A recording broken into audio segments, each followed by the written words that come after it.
Dernière minute, Rafinha prend la parole en interview, visiblement touché, et lance de violentes critiques contre l'arbitrage après l'élimination dramatique du FC Barcelone face à l'Inter Milan. Un match plein de tensions, entaché de décisions arbitrales très controversées. Mais ce n'est pas tout, un joueur du Barça pourrait devoir subir une opération chirurgicale dans les prochains jours. Et pour couronner le tout, une nouvelle polémique secoue les coulisses du football espagnol. On vous raconte tout en détail.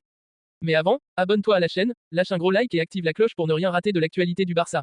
Merci pour le soutien, la communauté culée est plus forte que jamais. Depuis l'arrivée de Rafael Luzán à la tête de la Fédération espagnole de football, 150 jours se sont écoulés. Et ce qu'on voit, c'est une crise institutionnelle grandissante. Pire encore, Luzán semble prendre parti pour un seul club, le Real Madrid. Oui, le même Real qui attaque les arbitres, utilise ses médias comme outil de pression, et manipule l'environnement footballistique espagnol à son avantage. Lors d'un événement médiatique, Luzán a reconnu que le Real lui avait demandé d'intervenir dans l'affaire Negreira, une affaire dans laquelle le Barça n'a à ce jour été condamné à rien du tout. Mais ce n'est pas tout, le Real Madrid a été intégré dans un groupe de travail sur l'intelligence artificielle dans le football, sans avoir été élu. Depuis quand un club peut-il contourner les règles juste parce qu'il crie plus fort?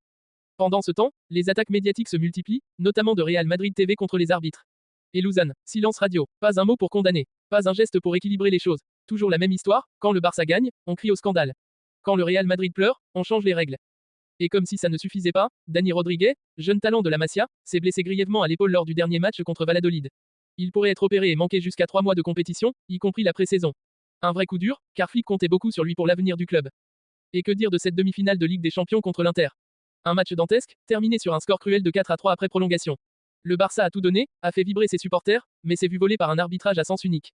Main flagrante d'Acerbi ignorée, pénalty contestable pour l'Inter, agression non sanctionnée sur Inigo Martinez. Le tout validé par la VAR. Incompréhensible, inacceptable. Rafinha, après le match, a vidé son cœur. Plus grand que, on a joué avec l'âme, on a tout donné, mais contre 12, c'était impossible. Ce qu'il s'est passé n'a pas d'explication. On méritait de gagner.